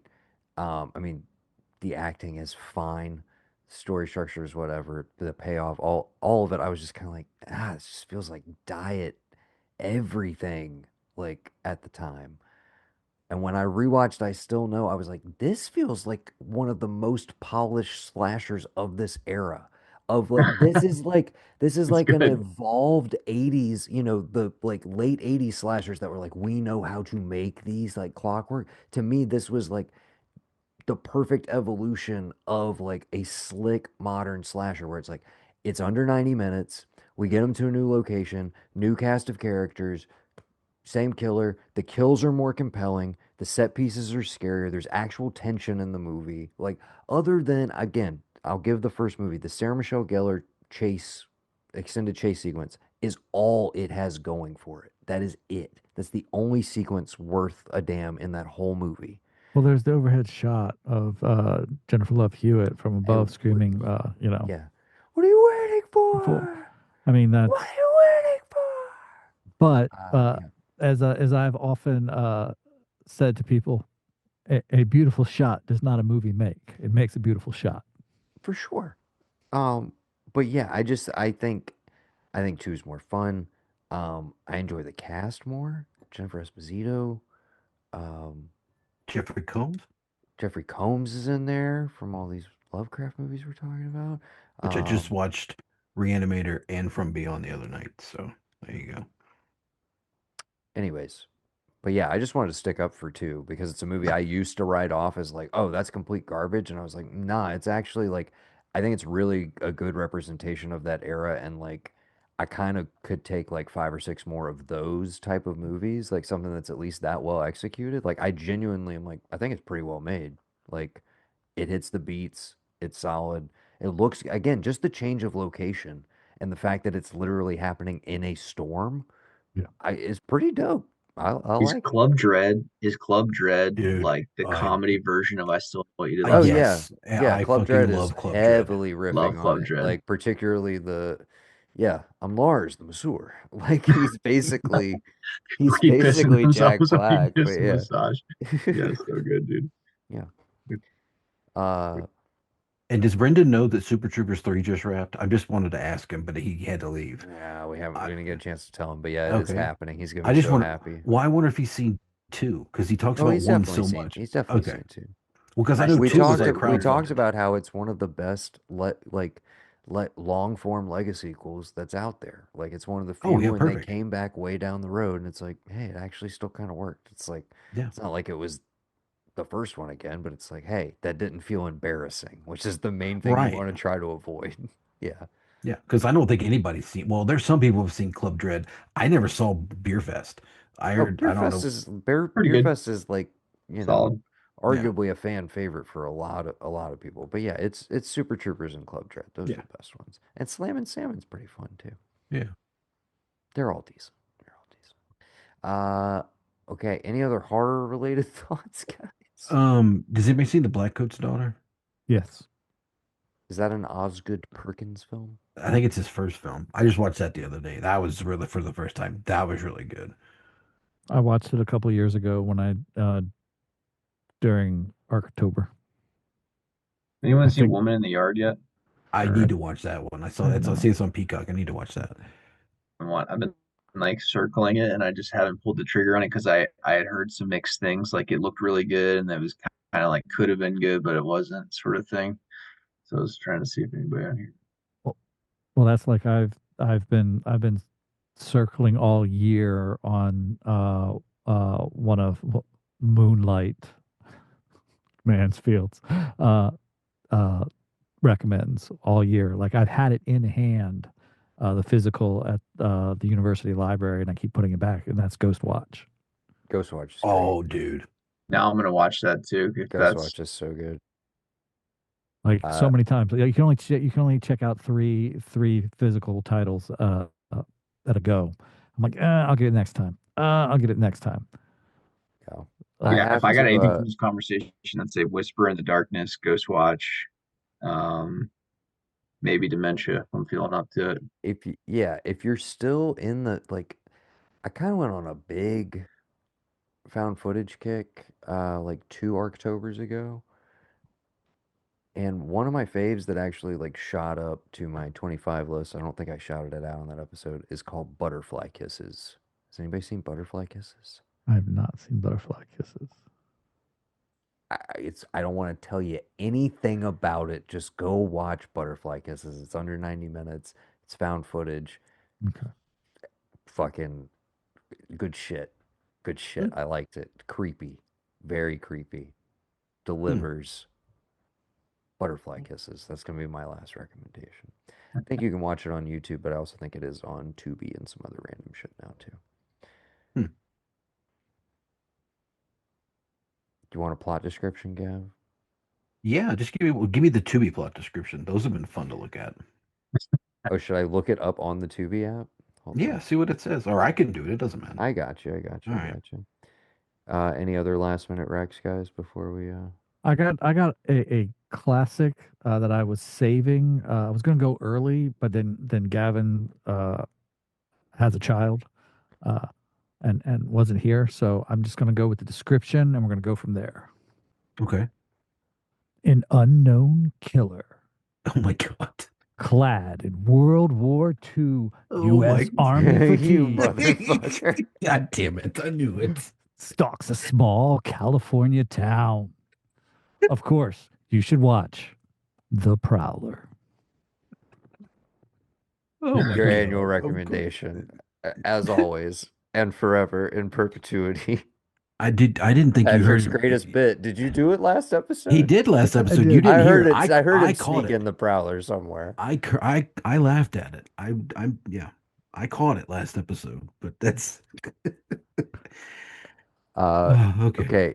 Butterfly Kisses. Found footage documentary about a wedding videographer who finds tapes from two missing filmmakers whose obsession with an urban legend led to mystery. Tubi who wrote your plot descriptions. They start investigating the mystery of Peeping Tom. Okay. Like Local the legend. oh, okay. Okay. And it's fucking, dude, give Butterfly Kisses a shot. I'm Okay. not, I don't even want to get in the territory of trying to overhype it, like, and comparing it to something. So I'm just going to say, check it out. It creeped me the fuck out. I enjoyed it. Uh, Okay. yeah. All right, guys. Gav, anything else? Dude, I mean, I don't want Um, you feel like you missed out, but I don't want to well, keep I could just Patrick here any longer than he has to be. And I did gotta, Hell of a Summer. Has anybody seen that? It's on Hulu. is that the All of a Finn summer. Wolfhard? Yeah. This one of the Stranger Things kidlets? Yeah, but what's his face from Warfare and Reservoir Dogs is in it as well. I don't know how to pronounce. I don't Warfare and Reservation Dogs. not Reservoir Dogs. Sorry, Reservation Dog. Res Gotcha, Dogs. Sorry, gotcha. that's what I'm thinking. Yes, we will not butcher his name, but he plays Bear in Res Bear. Dogs. Yes. Yes. He's in it. It's like it's another one of those. It's kind of like the Final Girls. It's a fun like summer camp serial killer dude thing. It's just I don't know. It's fun. It's not scary. It's a black. It's just fun horror. I mean, if you can't have fun with the genre, why even like it? Um, Where'd you watch that one you said? it's on Hulu. Cool. And then did you ever see? You saw The Hunger like years ago? Have you watched The Hunger recently? With the Tony Scott movie, the Yeah, Bowie I and didn't even know it was a yeah, fucking Tony Scott movie. That's the only it's his reason I first watched it. movie, if I'm not It is, mistaken. yeah. That dude. I You got mean, dude, it, like when I was probably like 16 or 17, I haven't seen it in forever. dude. Watch that shit again, dude. It's Yeah, fucking good. it's probably been like 20 years. I think he is the better That's Scott. suit. That's he definitively the better Scott. R.I.P. If that Um, doesn't do it, I don't know what will. Yeah, Susan Sarandon David and Bowie. David Bowie, who's in there for. Who's the third? Who's the I think third? I would like to go on record and say, and I do not think we can say that David Bowie is like an actor because he's not in any movie. He's there for 15 minutes and leaves and never comes back. Isn't there the Merry Christmas, He's Mr. probably on Lawrence screen or the same amount of time he's whatever? in What's that Labyrinth. movie? Oh yeah, and I don't know. Labyrinth, dude. I mean, Labyrinth. That's a He's on supporting screen role, for like 15 minutes, maybe probably. 15 minutes max. I think he's on screen longer in The Hunger, but some dope makeup effects in that. I don't know why, but I went on for like 2 days. I went on a weird vampire thing. So obviously I did vampires. Then I actually sat and watched Interview with the Vampire. Never done that before, but I Great ended it movie. with The Hunger, and I was like, this is like It's a lot of vamps. it's a lot, but it's like just watching it for the first time and being like, why did I never see this?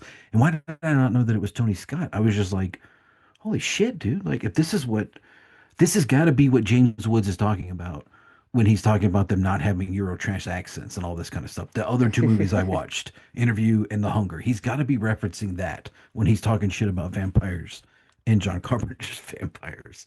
It's got to Hey, be those two movies. is everyone here pro or against Interview with the Vampire? Because I have always been an enormous fan of that movie, and I don't think a lot of people like it, or else I've always Yeah, felt like a lot of people. I'm not. I I don't don't know care why. for It it. just always does it for me. I It's one of those I like. I want it to be better than it actually is. Like, there's a good movie in there somewhere, I think, or like there's maybe a director's cut. That's oh my gosh, Neil that's what's Jordan. his face, Neil Jordan. I I prefer have another Neil Jordan vampire flick, What's ooh, that? Byzantium. I have not seen that. Oh yeah, No, but I know I I've I've want seen to. never been ads for able that. to get on his wavelength. I tried The Company of Wolves last year, last October, his werewolf movie, kind of werewolf fantasy movie. Um I've just ne Wolfman. I like Or the new one? Yeah, the um new one, Wolfman. Have you seen that? Yeah, I saw it. Uh, Pretty good. I enjoyed it. Yeah, And then, me but too. I like what's her I name did. in that. I know The Alex was like, "Don't bother," but I didn't see it, so I have no opinion. But dude, we have I feel three like counter Christopher. votes. I like I feel Chris like Abbott. Christopher. I He's the mean, only Chris guy doing Abbott. body. He's the only guy doing body horror stuff. As far as I'm concerned, between Possessor and this, it's like you need oh, the only actor appearing in body horror body horror stuff. Then movies. give it to that guy because he kills it. Yeah. No, he's the only one I feel like is worth it. Like I believe him. And I feel Sanctuary. terrible for him with what's happened to him. Yeah, And like Piercing. he's good. Did you see that? Yeah. Which one? Piercing, the other No. weird him in a hotel room with like a dominatrix movie. Yeah. Yeah, he's Scream been in King, a future Scream King. Yeah. Yeah, there we go. yeah. Scream King. Yeah. Uh anything else, guys? I don't Uh, know. There's a classic vampire one, and I don't know if it's a whole. It might be a generational thing. Near Dark.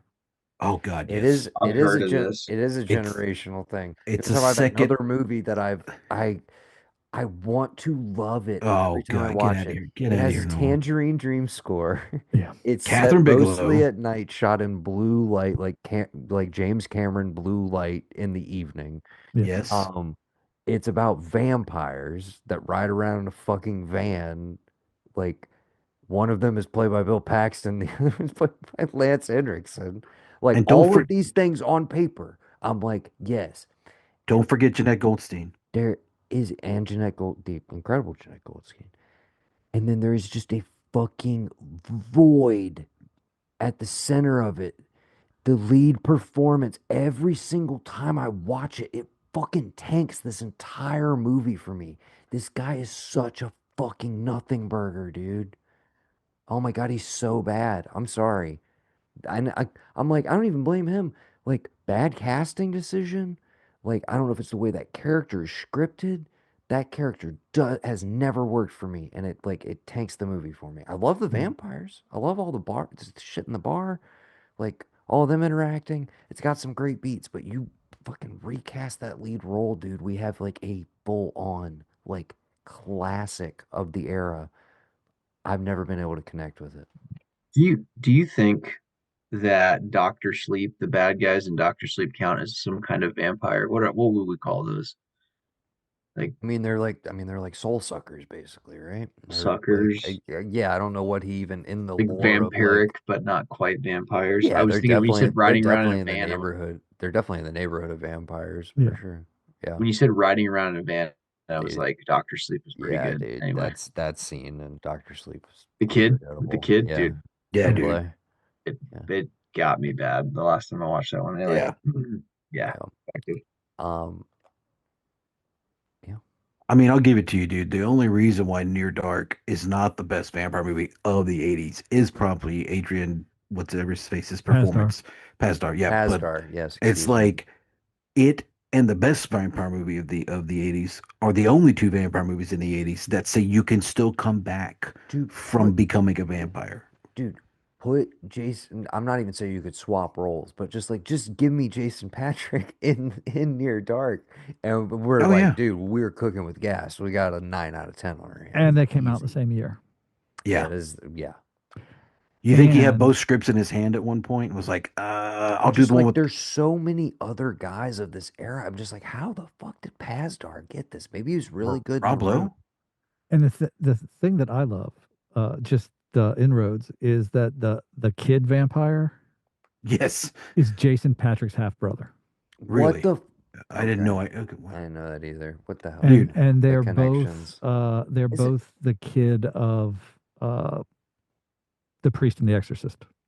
Yeah, that's Jason right. Yeah, Miller. I Yeah, forgot about I forget that all the that's time. Jason But that's his Patrick's dad. that's Yeah. his dad. Yeah. I Mhm. And then they made a movie about his dad, but not about his dad, starring Russell Crowe that came out last year.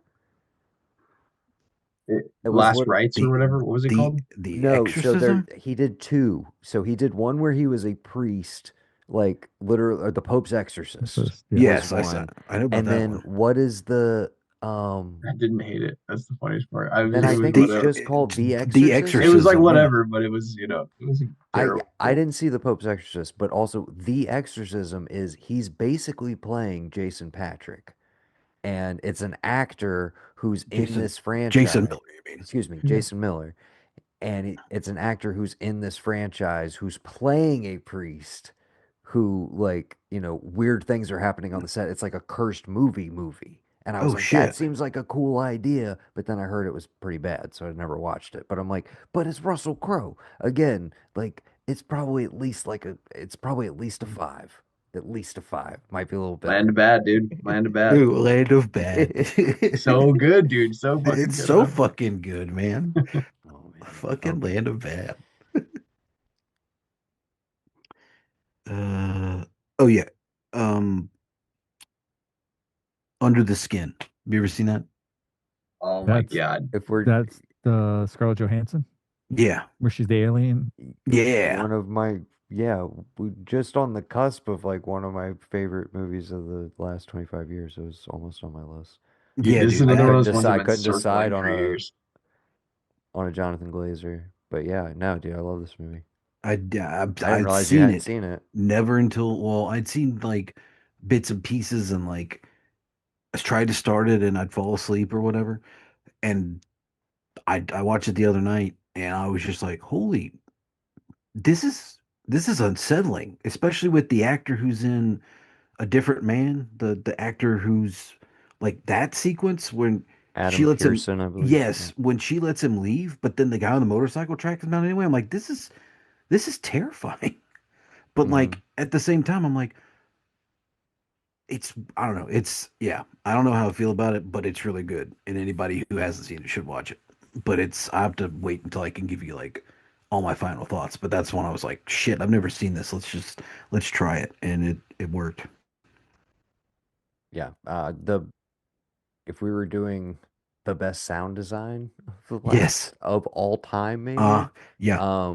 Yeah, that movie's incredible. If you have good Yes. headphones, like, Mm-hmm. yeah, plug that shit in. Yeah. Insane. Anything else, guys? That's it. That's all I got that's new. Okay. Well, we will reconvene at least one or two more times before Arctober is over. But thank you once again to Mr. Patrick J. Blanchard and Evan Tuig for joining us. And Gavin and I will be bidding you a good evening. You've been listening to what we've been Been screaming dreaming about. about.